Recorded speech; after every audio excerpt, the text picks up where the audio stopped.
Ыңғайлы болсын, аса құрметті қазағым, назарыңызға Жанбол рахматулла. Бүгін қуаныш жаңалық сіздерге және де түсіндірме жұмыстарын өткізейін. Кішігірім 8 желтоқсан күніне қалалық емхана деген, оның жанында аялдама жоқ деген болатынмын. Бір аптаның ішінде аялдама қойылды. Жол бөлімінің басшысы видеоны көріп, дер кезінде жұмыс істеп, халыққа қызметін атқарып жатыр. Бірақ толыққанды емес, келген азаматтар көріп жатыр, соны сұрақтар қойып, соған жауап беріп өтейін. Мына жаққа аялдама қойылды, бірақ қарама-қарсы бағытында жоқ. Неге дейді адамдар? Себебін түсіндіріп өтейін. Екі аялдама қойылды, қарама-қарсы бағытында жоқ себебі қазір желтоқсан, яғни желтоқсан айында әкімдіктің жол бөлімі жұмысын тоқтатады.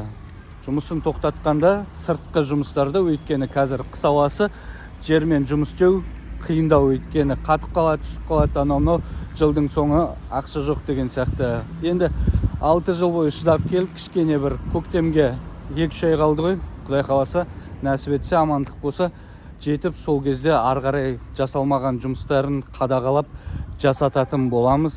Сіздер мен біздер болып біріккен кезде тірлік жасалады. Мен сіздерге хабарлап жариялап отырам, ал сіздер соны бөлісіп, таратып, пікірлеріңіз жазып, қосылатын болсаңыздар қосылып, жаңағы комментарийда өз пікірлеріңізді айтып жазып отырасыздар.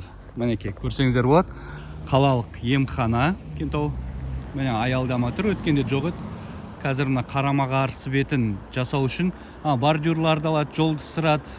Автобус оңай кіріп шығу үшін ыңғайлық жағдай жасау керек. Сол жағдайды қазір қыстың күні суық кезде, мынандай қар жатқан кезде жұмыс істей алмайды. Соған түсіністікпен қарауларыңызды өзім сұраймын. Ал жақсы, баршаңызға сәттілік. Өткенде бұл мәселе бойынша жаңағы сурет қана пост шығарған болатын, соның астына адамдар жазып, толыққан жасалмады ғой деп. Осы түсінікті бәріңізге жетеді деп ойлаймын. Байланыста боламыз, белсенді болыңыздар. Сізбен біз талап етпесек, үкіметтегілер, биліктегілер аса қимылдағысы жоқ. Осылай жұмыс істетіп отырайық. Жанбол рахматулла, жөнім.